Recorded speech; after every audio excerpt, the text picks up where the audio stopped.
Hello, I am going to go over the first part of Unit 4, which is the 12th night, Acts 1, 2, and 3 today. So there will be no class this week, just this recording, and fortunately, it doesn't have to be particularly long. So couple of things that I want to go over before actually diving into the lesson activity is it is super important, as always, to go through the tutorials, but to really understand this play, it's super important that you do make sure to go through this background. So basically, women had no rights, no standing in society during this period of time. It's like the 1500s in England. And so even so much that actors could not be female. The only people on stage were men or boys. Sometimes younger boys would play women, but nobody on stage was actually a woman when these plays were being performed. So that's something to think about when you're kind of looking at the characters, especially with Viola and just kind of like what she's doing. And then let's see, women are generally considered property. They have to be really obedient to whoever the man in charge of them in their lives is. So women usually passed from their fathers to their husbands. And if their father was not around, if they had an older brother, an uncle, something like that, some sort of male that would be in charge of them and send them off to be married. So that's an important thing. Women couldn't really have any jobs. So yeah, basically all women were expected to get married. And then another thing is that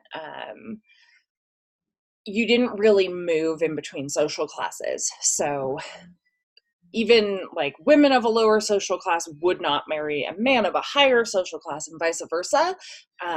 You stuck to your class. It did not like go well if you tried to break out of your social class for love. Love wasn't the thing that mattered.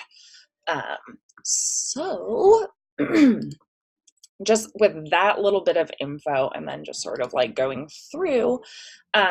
So you're asked to read Acts 1, 2, and 3. I hope that if you don't give the Shakespearean version a try, that you do check out the No Fear Shakespeare. This play is very interesting, and it's super different from what a lot of people think about Shakespeare, especially if you dive really deep into it.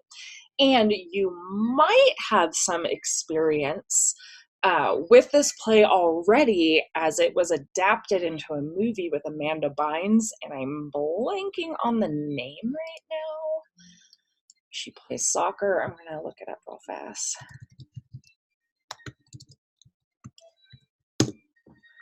I love the Google machine. She's the man. So yeah, it's kind of an older film at this point, which is wild to say, but anyway, that film is based off of 12th Night. So if you've seen it, you might have an idea. Doesn't obviously follow the plot exactly, but it goes with it. Okay, so what kind of happens at the beginning, right, is that Viola and her brother Sebastian are stranded after a shipwreck, and they get separated, and they both think the other one is dead. So Viola ends up in a place called Illyria, and then she decides that her best option is to pretend to be a man because she needs to be able to support herself. So based off of what I talked about at the beginning, and sort of just like kind of understanding her situation, you can see why Viola ends up in the predicament that she is in by pretending to be Cesario. So some of the reasons that she might do that, well, it's probably safer for her. She is a woman alone, which would not have been common in this period of time, and that would have made her a target for bad dudes. Additionally, she couldn't get a job if she was a woman, so she needed a job, so she dressed up as a man. So there are a lot of different reasons why she would do that. And then in Act 2, you find out that they're twins, and they're identical twins when they're dressed as men. So this is just sort of like a look into the future. Like, you can kind of extrapolate or predict that, like, what is going to happen. So if they're both still alive and they're identical when Viola's dressed as a man, how could that cause conflict later on? Just something to think about. And then also think about dramatic irony. So dramatic irony is when we as the audience know something that the characters do not.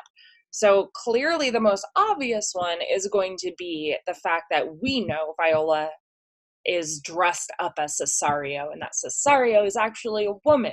So think about the people who fall in love with Cesario.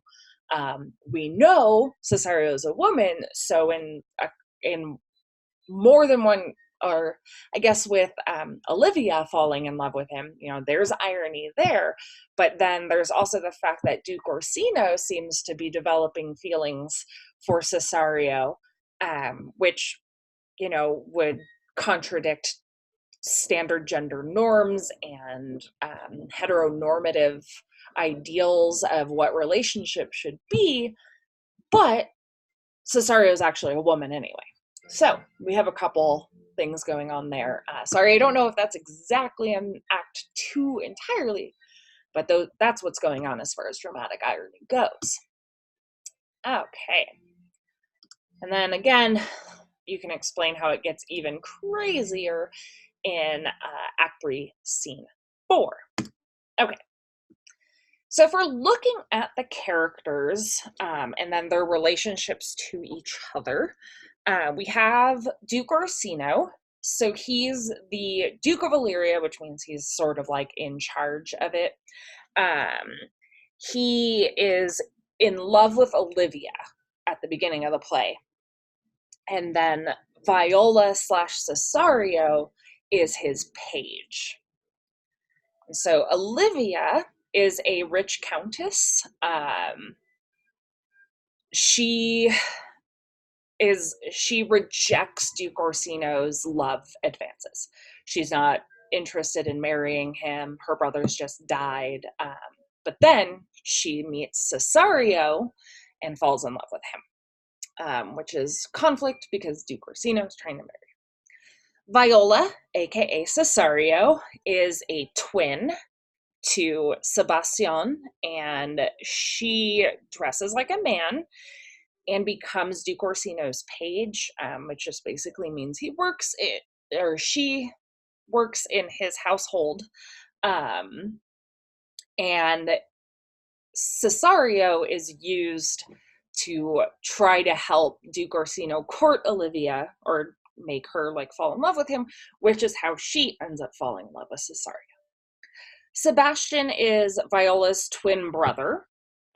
When he comes to Illyria, everybody thinks that he is Cesario. And then as soon as he meets Olivia, she thinks he's Cesario. So she's in love with Cesario, so she goes and wants to marry him, which is a whole issue. Let's see who's next. Antonio is the sea captain who helps out Sebastian. He's like Sebastian's best friend. And then he needed help first. I can't remember exactly what, but then Viola is dressed like he thinks that Viola is Cesario. Cesario is Sebastian. Sorry, it's a lot. And so he gets really upset, and it causes a bunch of drama at the end. Malvolio is a servant to Lady Olivia. he is of a lower social class than she is, but he's in love with her and thinks that thinks that he can get her to want to marry him.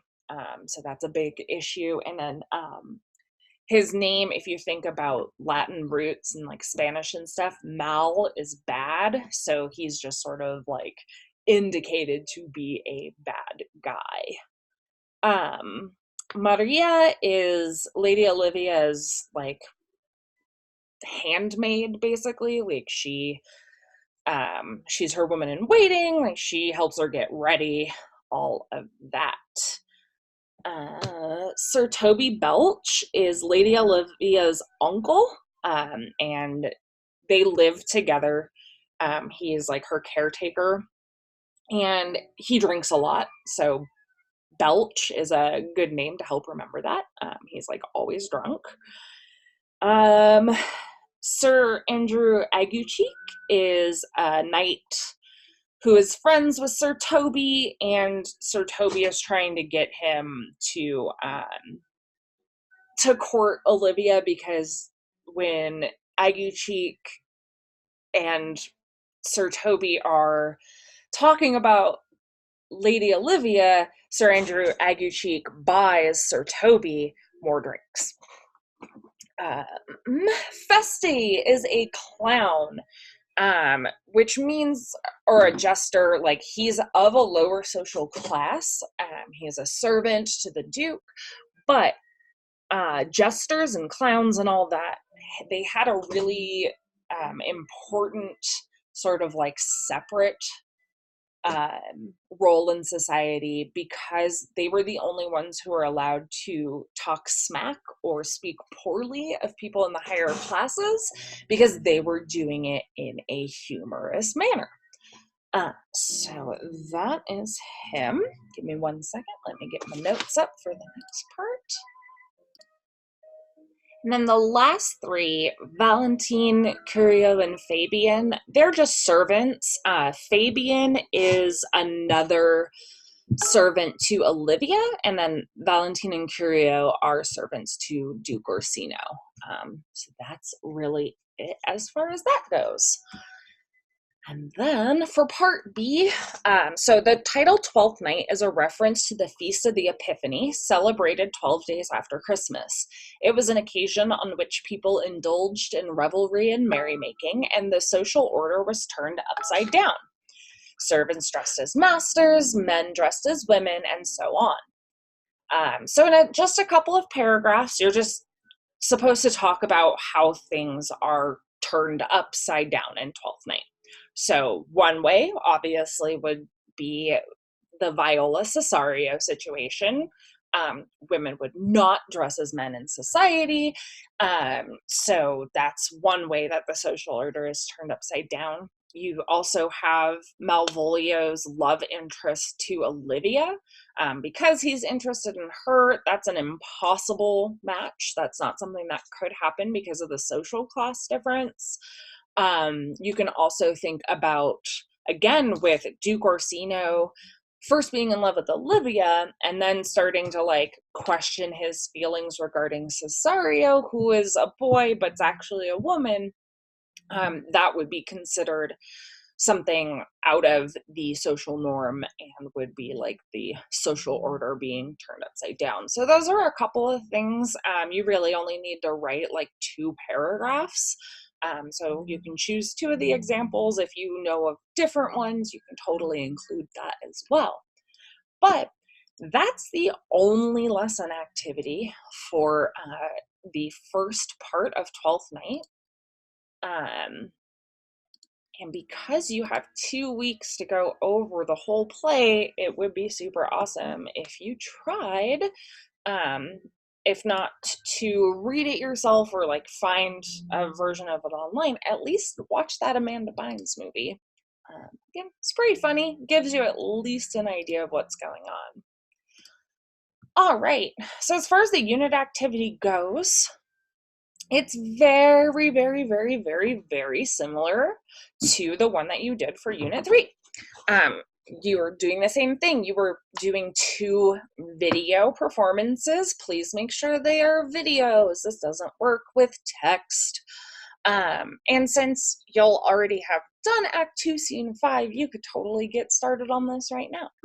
So you're looking for 2 versions of Act 2, Scene 5 in video, the performance and stuff. And again, you're going to analyze the similarities and differences and then write an essay on it. So it's exactly the same format as the unit activity for Unit 3. And then, so I will be back next week and we will go over Acts 4 and 5. And then you'll be all set for Unit 4. All right. Hope this helped. Have a good one.